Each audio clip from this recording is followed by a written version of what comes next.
अन्नत सूक्ष्म गहराई ठहरव स्थायी अक्ष परिचित हुए। यहां मेरे अन्नत सूक्ष्म अक्ष के प्रतिबिंब भी नहीं है और कुछ होने का तात्पर्य ही नहीं। जैसे आपने अस्थाई मिट्टी में खुद को स्थापित कर अहंकार में हो, बिल्कुल वैसे ही जब आप न समझे तो ही एक पल में खुद को समझकर खुद के स्थायी परिचय से परिचित हुए, एक पल मैं खुद में लह कर लूंगा। वैसे ही जैसे आपने निर्मल लोगों को वहम का शिकार किया है, आपने धंधे प्रसिद्ध प्रतिष्ठा शोहरत दौलत वेग के लिए आप खुद को अस्थाई अन्नत विशाल भौतिक सृष्टि में खुद को स्थापित कर चुके हो। जो ब्रह्म अहम अहंकार का नशा है, सिर्फ एक बार पल के लिए ही निर्मल हो जाओ बस। सिर्फ एक बार तो हुक्म कर देखता एक क्या, करोद्धो अमर लोक कबीर। परम पुरुष को आपके कदमों में ही पैदा कर देते, क्योंकि जूनूनी सरफिरे आशिक हैं। हम चेले छंटे तो कभी नहीं थे जो भिखारी मांगने की वृत्ति के होते हैं। हमारा कोई रुतवा था स्थायी परिचय का, निर्मल स्वभाव को मूर्ख समझा। कोई बात नहीं, हम चेले छंटे तो कभी नहीं थे जो भिखारी मांगने की वृत्ति के होते हैं।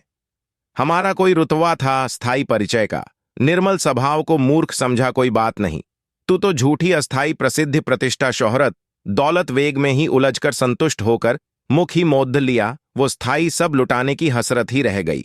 शेष हमने कभी भी खुद को और आपको शिष्य गुरु नहीं समझा, कहीं उससे भी खरवों गुणा अधिक ऊंची अहयमित समझी। अस्थाई सब कुछ नहीं, मेरे पास तो अनमोल स्थायी खजाने का बहुत भंडार था। वो सब कुछ लुटाने की हसरत उम्मीद रखी थी। हम पैदाइश शहंशाह थे, हमेशा जिज्ञासु तो इश्क जुनून के ही थे, जिसमें सर धड़ डीएच की बाजी लगे शौकी थे, मर मिटने के शौक रखते थे। अफसोस सब कुछ स्थायी खजाना तो देखा तक भी नहीं, जिसको साझा करने की आज भी उड़ीक है। बहुत कुछ करने के अहम अहंकार में था गुरु, तो ही मुझे नजरअंदाज किया, थोड़ा सा लुटाया। हम तो समुद्र थे, उनमें से सिर्फ मैं ही निर्मल विवेकी था, जिसे प्रकृति हजारों वैज्ञानिक दर्शनिक द्वारा सृष्टि की सर्वश्रेष्ठ इंसान की उपलब्धि दी। गुरु अपने गुरु का 20 लाख निर्मल लोगों के साथ जो भेदों की भिद्ध बन चुकी है, वो सिर्फ तोते ही हैं, विवेकी नहीं। हमें तो कुदरत ने खरवो शब्द के डांटे के साथ दिव्य किरणों ताज सी रोशनी मस्तक पे स्पष्ट सिद्ध कर दिया है। आप तो ब्राह्मण के अंतिम सौर को भी जाने में एक पलक का समय भी नहीं लगता। तूफानों से भी सामना करना सिखा है, कुछ खास आपनों के ठुकराने के बाद, वरना हम भी बड्ढे खुश मिजाज के थे। आपने कोठे बाली तवाइफ कंजरी की भांति खोले गए कोठे धंधे से प्रसिद्ध प्रतिष्ठा शोहरत दौलत वेग के लिए इस्तेमाल करते हैं। गुरु ढोंगी पखंडी छल कपट धोखा देकर सरल सहज निर्मल लोगों को चक्रव्यूह षड्यंत्रों से उलझा कर आस्तिक धर्म मजहब संगठन में इंसानियत भी नहीं होती। इन सब के विरुद्ध खड़िदिहा हूं, तभी सभी के निशाने पे हैं। इंसान तो सब एक समान तत्व गुण से प्रकृति के सर्वश्रेष्ठ तंत्र निजाम से निर्मित है।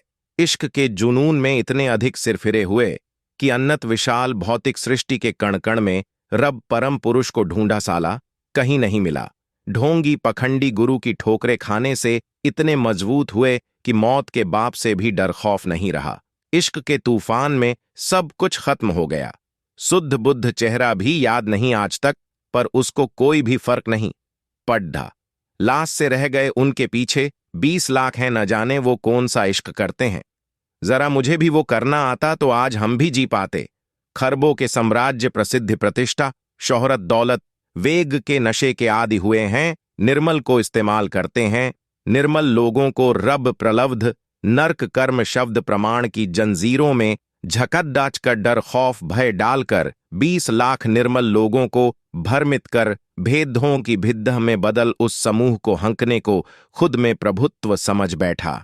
खुद को तो समझा होता तो यह नौबत ही नहीं आती।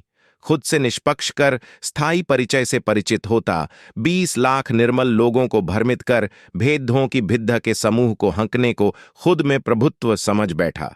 कबीर जैसे उल्लू के पट्टे जो कौतुक चमत्कारों पंचलिंगों के साथ कमल के फूल पर पैदा हुए, तो उनके पास बुद्धिमन कहां से आया जिससे अपनी बात आम आदमी की समझ से मेल खाती है।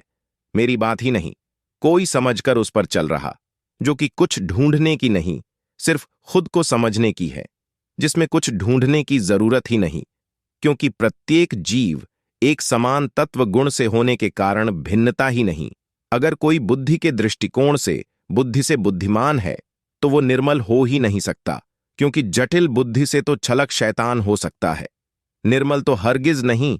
जो कौतुक, चमत्कार, रहस्य, गुप्त लोकों या इंसान शरीर के अलावा लोगों की बात करते हैं, वो सिर्फ नारशिम रोगी होते हैं जो प्रत्यक्ष पर यकीन ही नहीं कर सकते।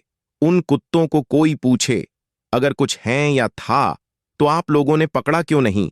अगर पकड़ लिया है तो सबको बंट कर दो। बहुत से लोग तो आपके भरोसे ही बैठे हैं, क्योंकि आपके पास ही जन्म सिद्ध अधिकार था ढूंढने का, और बचपन से ही ढूंढने निकले हो। अहम, अहंकार भी दर्शा रहा है, कुछ न कुछ अलग किया ही है, जिसका निर्मल लोगों पर डर, खौफ, भय डाल रखा है। साथ में वो परम सत्ता है भी। एक दूसरा कैसे ढूंढ सकता है जिसे आपने ही जेब में डाल रखा है, निर्मल लोगों ने ही ठेका ले रखा है। आपके लिए 2000 करोड़ का साम्राज्य खड़ा कर, प्रसिद्धि, प्रतिष्ठा, शोहरत, दौलत, औरत, वेग तक दे, और आप उस सब के बदले में देने के लिए मृत्यु के बाद का आसमान देना।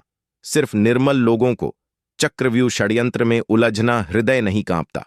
अस्थाई तत्वों, गुणों की निर्णीति का ऐसा प्रकृति का तंत्र निजाम है कि चल्यवान कर देता है, जिसे अस्थाई भौतिक सृष्टि कहते हैं, जिसमें बुद्धि मुख्य अंग है जो निरंतर करता है। शेष सब अंगों को बुद्धि भी प्रकृति द्वारा समस्त भौतिक सृष्टि के शमीकरण के आधार पर आधारित हैं, जिसकी प्रत्येक घटना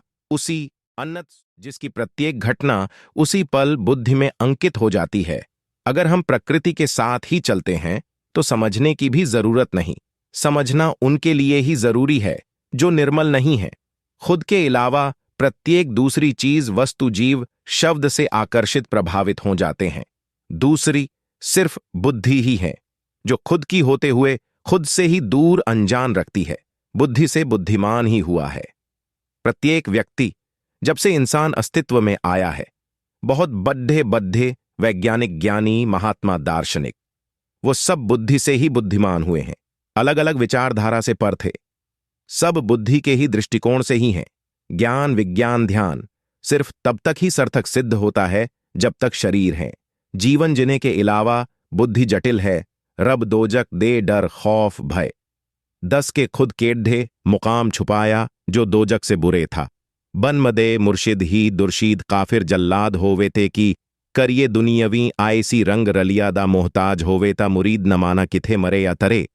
अगर आपका जन्म सिद्ध अधिकार है निर्मल लोगों को उलझाने का है, तो हां, मुझसे उन निर्मल लोगों का दर्द हो रहा अन्याय भी देखा नहीं जाता। उनके हृदय में रहने वाला जमीर हूं। काश 850 करोड़ निर्मल लोगों को भी आपने चक्रव्यूह षड्यंत्रों से मूर्ख बनाया होता, तो भी मुझ में क्षमता है उनके ऊपर से उलझन का पर्दा उतरने की, जबकि गुरु शैतान चालाक बुद्धि से ही बुद्धिमान होकर शेष लाखों निर्मल लोगों को भ्रमित करने में लगा हुआ है।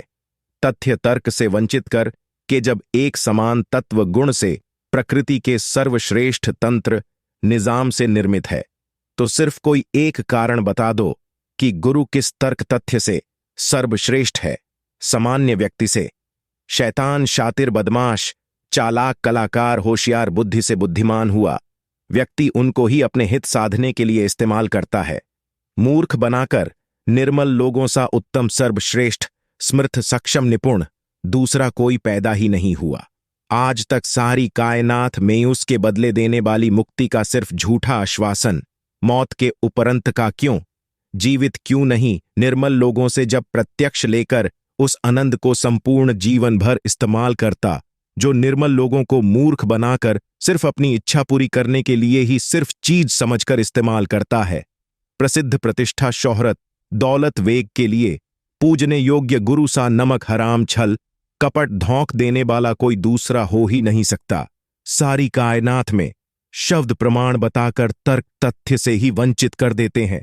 प्रत्यक्ष देने के बदले मौत के बाद का आश्वासन देकर प्रसिद्धि, प्रतिष्ठा, शोहरत, दौलत के लिए मूर्ख बना देते हैं। सभी किस वृत्ति के गुरु होते हैं? हमेशा जो प्रत्यक्ष लेते हैं तो उन निर्मल लोगों को ही अंधविश्वासी बना देते हैं। मैं ढोंगी, पखंडी, चक्रव्यूह षड्यंत्रों बाले गुरु से काफी रूबरू हुआ हूं। बहुत करीब से समझा है, उनका कुछ भी मुझसे छुपा नहीं है। उनकी ही पल पल की ठोकरों से ही समझा है कि डर, खौफ डालकर कैसे निर्मल व्यक्ति को अंधविश्वास बनाते हैं। हित साधने प्रसिद्धि प्रतिष्ठा शोहरत दौलत वेग के लिए जीवित यही एक बंधन का कारण है। मौत तो हमेशा खुद में ही स्पष्ट सत्य है, उसमें कोई दखल दे पाए किसी की कोई औकात ही नहीं, पैदा ही नहीं हो पाया आज तक। जीवित यही एक बंधन का कारण है। मौत तो हमेशा खुद में ही स्पष्ट सत्य है, उसमें कोई दखल दे पाए कोई पैदा ही नहीं हो पाया आज तक। खुद के अलावा दूसरा कुछ नहीं है। अगर खुद का यह वहम खत्म नहीं हुआ तो दूसरे निर्मल लाखों का कैसे निकाल सकते हैं। दूसरा कोई है ही नहीं तो दूसरे खुद के हित साधने के लिए सिर्फ उनके हित के लिए भी प्रत्यक्ष कर दिखा। बुद्धि की भांति जटिल है। गुरु भी तो सिर्फ धोखे ढोंग पखंड में ही उलझा हुआ है, तो दूसरों लाखों को कैसे निकाल सकता है। उसके बदले में देने के लिए मौत के बाद का असबाशन चक्रव्यूह, षड्यंत्रों का ताना बाना, क्या छल कपट नहीं तो क्या है। प्रत्यक्ष समर्पित हमेशा के लिए तन मन धन 10 वंश अनमोल समय की स्वीकृति करवानी निर्मल लाखों करोड़ों को क्यों उलझाकर खुद के हित साधने प्रसिद्धि प्रतिष्ठा शोहरत दौलत के लिए इस्तेमाल कर रहे हो। अगर खुद से ही निष्पक्ष होकर खुद को नहीं समझकर अपने ही स्थायी परिचय से परिचित नहीं हुए तो दूसरे अगर खुद से ही निष्पक्ष होकर खुद को नहीं समझकर अपने ही स्थायी परिचय से परिचित हुए तो दूसरे इतना तो सामान्य व्यक्तित्व नहीं खोया होता जितने गुरु प्रसिद्ध प्रतिष्ठा शोहरत दौलत के भूखे होते हैं। जीवन मोह माया है, क्या कहने तक ही सीमित है। खुद के लिए यह शब्द काम नहीं करते। क्या अगर सफेद रंग के साथ भी शब्द और रंग बदल रहे हैं तो समझो रहस्य ही भड्डा ढक रहे हैं। उलझन में पूरे गुस्से हैं। यही वहम दूसरों का निकलने के लिए पहनामा। सफेद निर्मल दिखने को अंकित करने की कोशिश सामान्य व्यक्ति का छोटा सा घर होता है, पर गुरु बद्धी इमारतें खद्दी कर पल के सांस जीवन युगों का इंतजाम करते हैं। छोटी सी बात गुरु की समझ में ना आए तो कैसा गुरु है कि जीवन ही एक सपना है, उसी में खोकर जिया तो अफसोस आता है। अगर गुरु भी आगे पूरी तरह उसी संशय वहम में ही उलझा मिले तो ऐसे गुरु का न होना ही बेहतर है। सिर्फ बुद्धिमन का यही वहम खत्म करने के लिए ही गुरु की जरूरत थी, रोज सपने देखने वाले ही। जब यह न समझे जीवन भी एक सपना है तो बहुत अफसोस होता है कि जीवन को सत्य मानकर उसी में खोकर रह जाते हैं। अपने आध्यात्मिक गुरु के प्रति शिष्य की अनोखी अद्भुत वास्तविक अनंत प्रेम कहान। कोई भी किसी भी धर्म मजहब संगठन के ग्रंथ पोथी पुस्तकों को कभी नहीं पढ़ा, सिर्फ खुद को पढ़ा। सिर्फ मेरे सांस के साथ अनुमोल समय के 2 पल सिर्फ मेरे लिए ही पर्याप्त थे, जो खुद को समझने में ही पर्याप्त इस्तेमाल किए। दूसरा कुछ है ही नहीं तो क्यों समझूं और अनमोल रत्न पल क्यों नष्ट करूं। 35 वर्ष के अनंत असीम वे पाना।